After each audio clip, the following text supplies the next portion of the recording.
للأسف دي حاجة معلومة عند الكل، وحاجة ما تعمل مش في الخفاء يعني.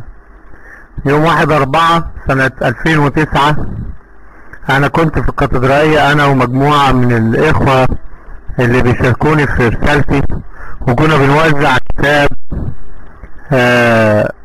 أول كتاب أصدرته في نقد الكنيسة الأرثوذكسية اللي هو كنت أرثوذكسيا وأنا أبصر عبادة الأطفال في الكنيسة الأرثوذكسية. كنا بنوزعه في الكاتدرائية،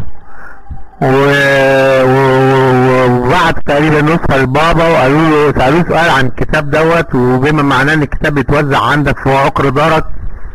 فقال لهم انا شفت الكتاب لكن ما قريتهوش،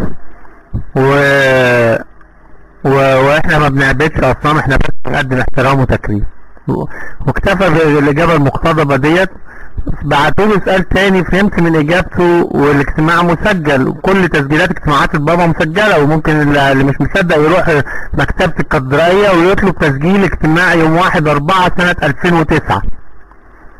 وسألوه سؤال تاني وفهمت منه ان قالوا له ان الكتاب بيتوزع عندك، فقال ادام كده انا هضطر اقرا الكتاب وهرد عليه.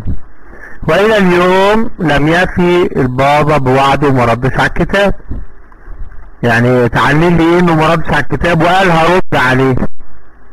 يعني اوصف لي انت اللي بيوعد وما بيوفيش ده يبقى اسمه ايه؟ عشان لو وصفت انا الناس بتزعل. اوصف لي انت لما واحد يقول هعمل كذا وما يعملش ده يبقى اسمه ايه؟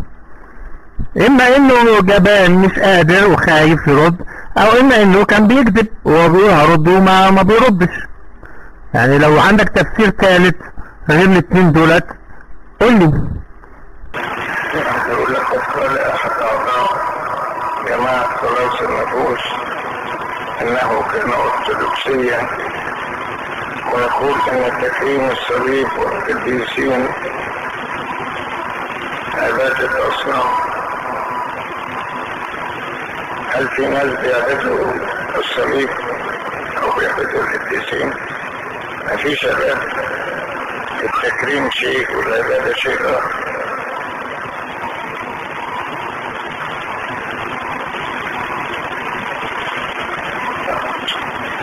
انا متهيألي عرفت حكاية الكتاب ده اللي طلعوه.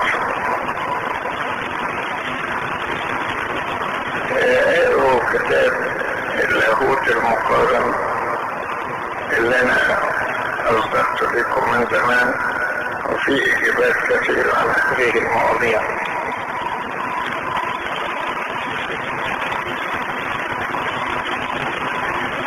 بولس الرسول بيقول حاشا لي ان افتخر الا بصليب ربنا يسوع المسيح،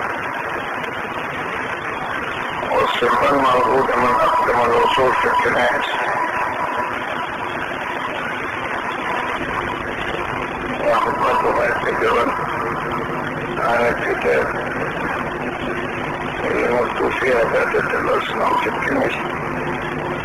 انا هضطر اقرا الكلام بتاعه وقلت لكم عليه.